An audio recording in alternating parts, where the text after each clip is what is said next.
แก้วกี่อ่ะ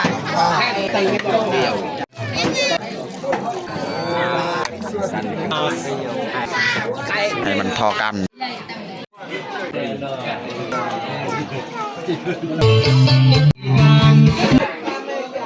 อย่าลืมกดไลค์กดแชร์และกดติดตามเด้อพี่น้อง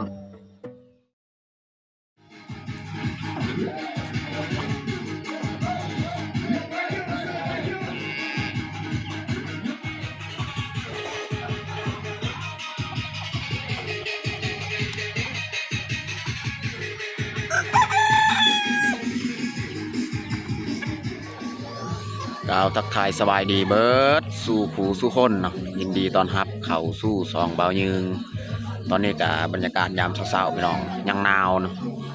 แล้วก็สำหรับมื้อนี้แม่นมื้อที่นาบ่าวนาสาวเพิ่นสิ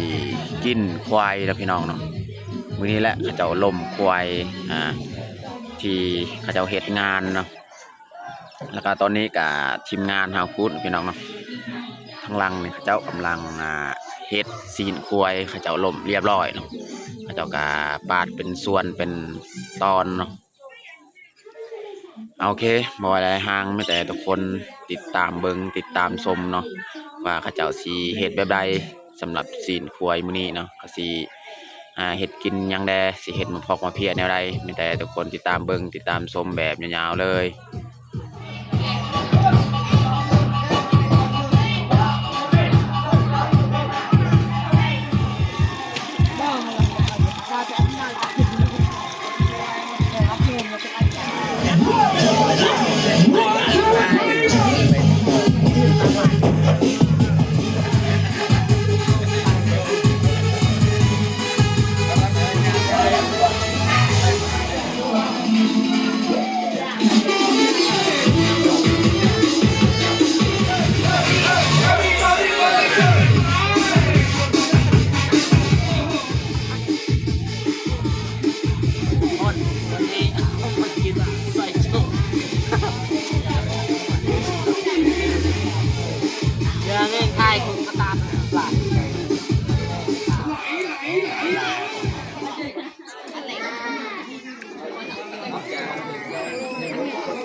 ฮะนายเจ้า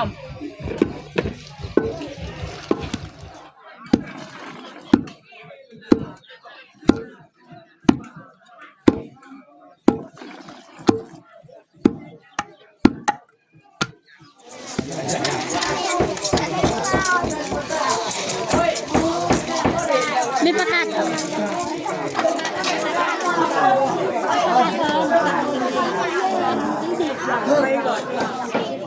เปล่าเราเปล่ามันใหญ่เนี่ยเปล่าโน่นสอด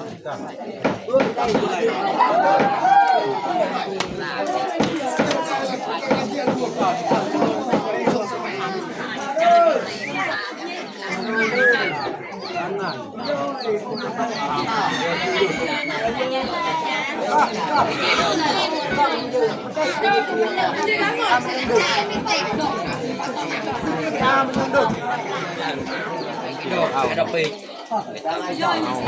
จะแล้วเอาเป็นชิ้นตั้งใจเป็นลายนะครับเป็นใส่กับแบ่งกันอย่างเลือกกันแบ่งกันเองนี่แหละพูดจริงพูดเอาเลยจ้ะจบ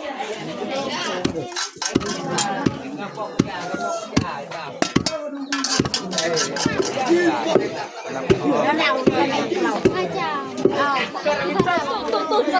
าหงายอะค่ะเต่าอันนี้กันทางเนี่ยเต่านี่นะคะคนเน้น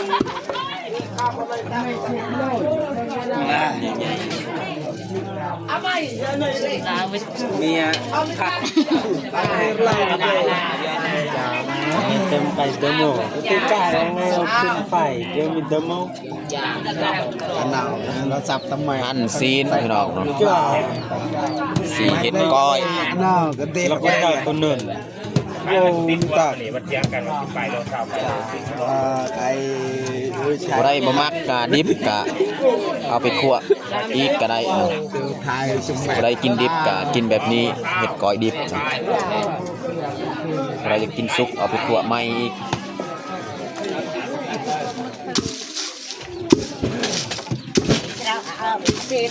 มันคือกระต่ายใหญ่ๆประตูมันจะขา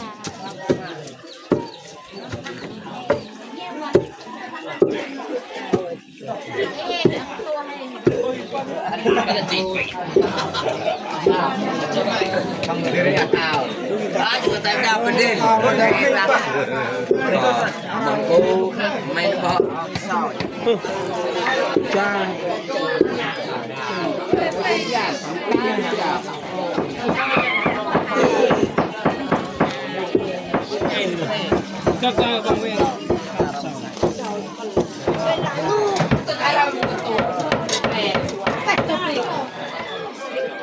คนนี่เต็มกะลางเฮือนเลยพี่น้องเนาะเห็ดซีนควายพี่น้องเนาะ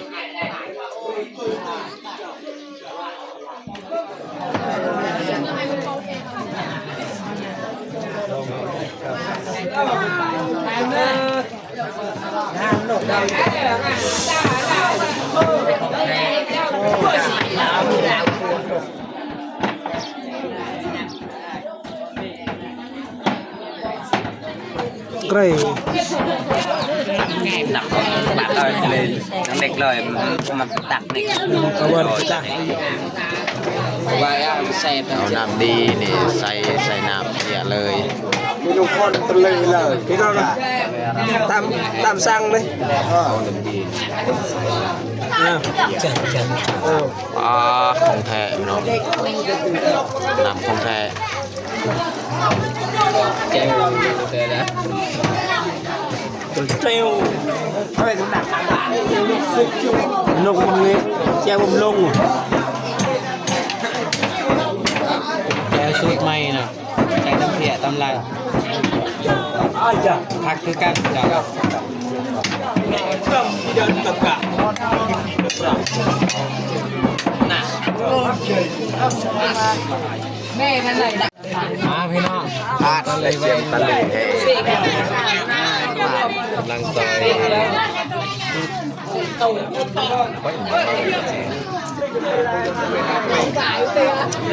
นี่พี่น้อง30กีบพันตับพันเนื้อนี่ ก็เราเป็นปลาระถวยแจวไม่ได้ราคาไม่ได้ขยาย คุยใส่แจวเลย ไม่เป็นคุยก็ไม่ ได้เอาไปหลอกนะครับไปได้ ของแท้พี่น้อง แล้วไก่เราทำมันปลาจับโอ้เข้าตัวนี้จบอยู่คำใหญ่ๆคำใหญ่ๆคำใหญ่ยกทั้งแก้วเลยยกทั้งแก้วที่อ่ะแก้วคือประจำ30กีบเขากะหั่นซ้ำพอดีเลยเนาะเขาจะผสมกับเนื้อมัน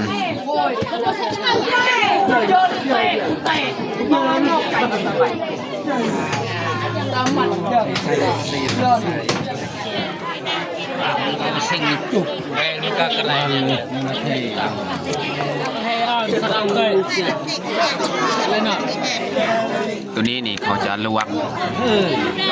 30กีบ ตัวนี้นี่ผู้ใดแบบผู้บ่กินดิบตัวนี้นี่ซุป30กีบนี่คนลวกเรียบร้อย เรื่องใส่กระเจ้าเอาไปลองบอกตัวเด็กเอาได้ไม่ได้กินเลยกินเลยเอาได้ลิ้นโจ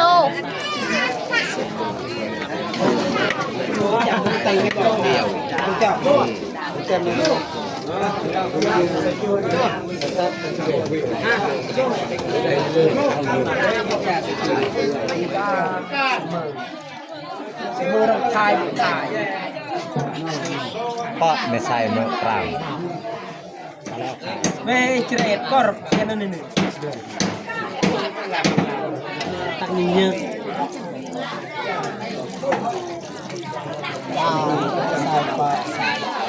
แกร่มะปราง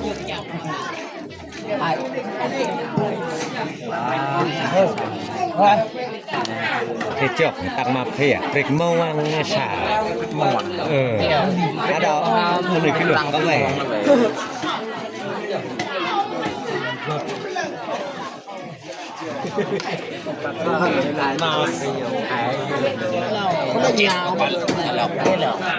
เบอร์เก่ายาวอยู่คนเดิมเหมือนกันตายประทันพี่น้องเปรกผู้ชายกันเลยแหละแต่ยังจะเติมด้วย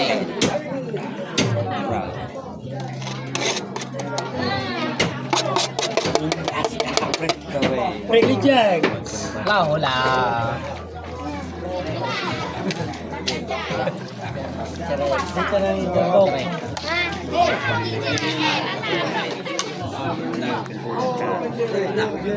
ต้องแบบเงินลาบเลยจำอยู่ผมสุดเลยไม่ต้องปรุงแจ่วอันนี้ต้องอันนี้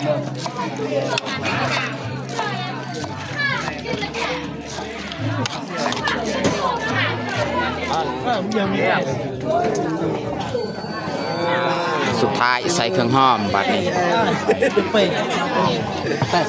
โคเล่บาร์จิฮับเร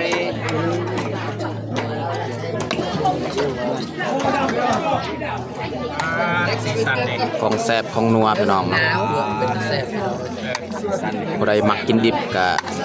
สุดยอดเลยพี่น้อง เจ็ดมักนาวคืออะไรเพียงซิมเบิ้งลองซิมเบิ้งว่ารสชาติเป็นจังไดเนาะซิมือเบาเยิงเนาะนี่สว่างเปล่าเตยจังไดซับคักพี่น้องนะจ้าสว่างกรอบเหล้าเลยมาดูสูตร ตอนนี้เขาก็จะแบ่งก้อยที่เฮาปรุงมากินแล้วแบ่งแต่ละครอบครัวของเบายึงนี่จะเอาไปออกใหม่อีกเพราะเบายึงบ่กินดิบแต่ว่าปรุงให้ข้าเจ้าเนาะผู้ใดอยากกินดิบเนาะแต่ว่าของเฮาเนี่ยเอาไปคั่วใหม่ให้มันสุกเนาะไปตามมาอีกเยอะอ่านรายซื้อแต่ละครอบครัวออกมาครับซีน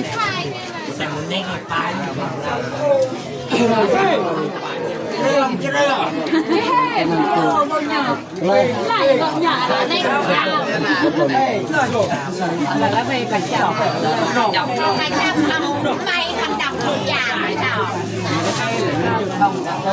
เราเสียงไข่เต้าเสียงเลย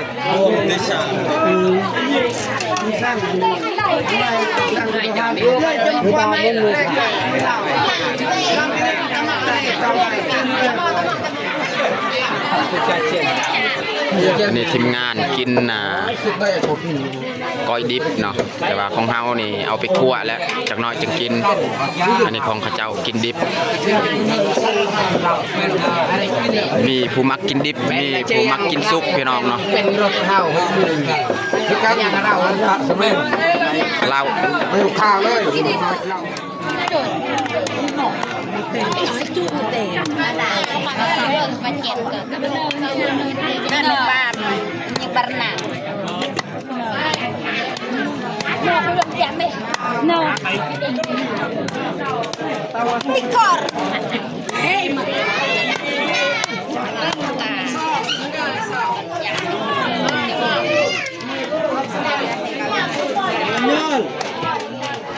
cùng vào độc cha đó. Nhưng tốt dây với cả bà sao? Tính đi nhưng địch. Hey,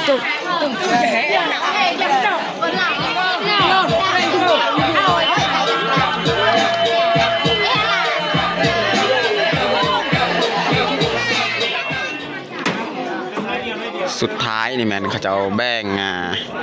เนื้อมันอีกเนาะส่วนพวกหนังพวกเครื่องในมันเรียบร้อยก็จะเอาแบ่งเนาะเหลือแต่เนื้อแล้วก็หลังจากเนื้อแล้วจังหน่อยนี้มีพวกกระดูกกินยังทั้งพุดนะข้าวต้มตอนนี้กำลังแบ่งเนื้อมันเนื้อสด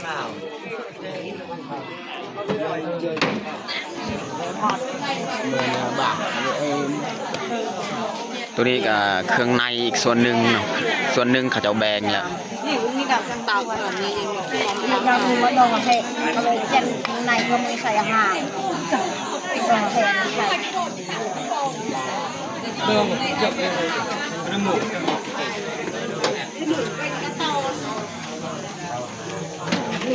แบ่งซีนนี่เขาต้องได้สั่ง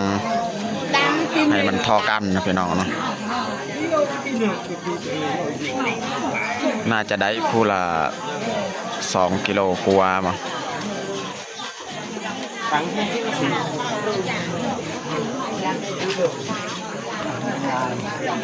ยังไงเดียว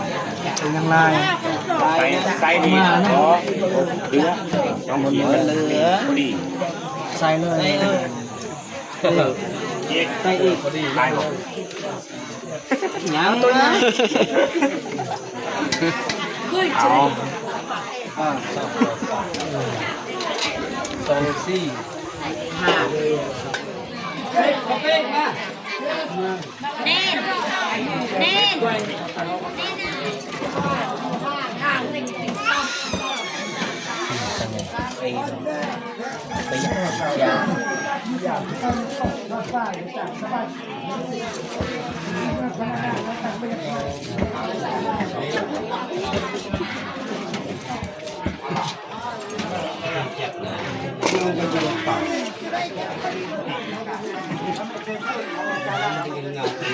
ซีมก่อนพี่น้อง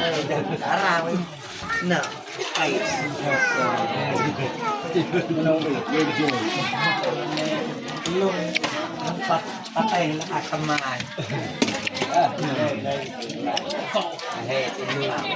เจนเลยจุกเอา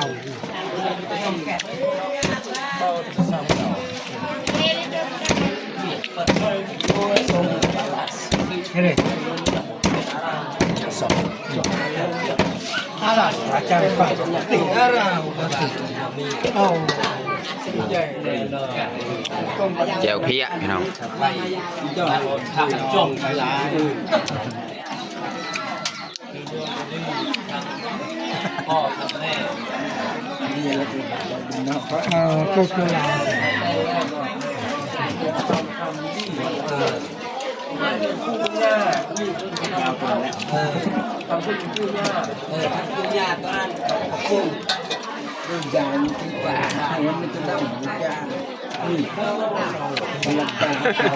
ดัดปิ้ง ไม่เป็นนั่น บรรยากาศคึกคืนเนาะเขาออกมาหับเอาซีนแต่ละครอบครัวเพิ่นจะอ่านตามรายชื่อแล้ว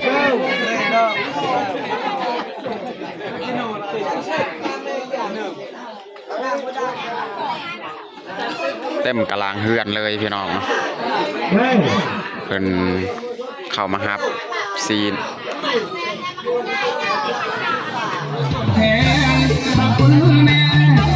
หัวใจจริงแท้และต้องการใจ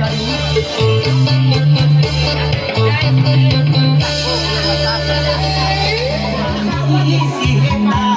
วสูดเสียงแรงให้ทันเวลา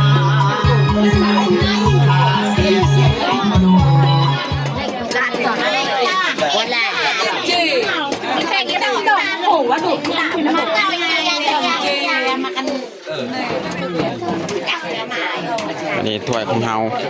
บ่แม่นถ้วยหม้อ อาเซ่ เสีย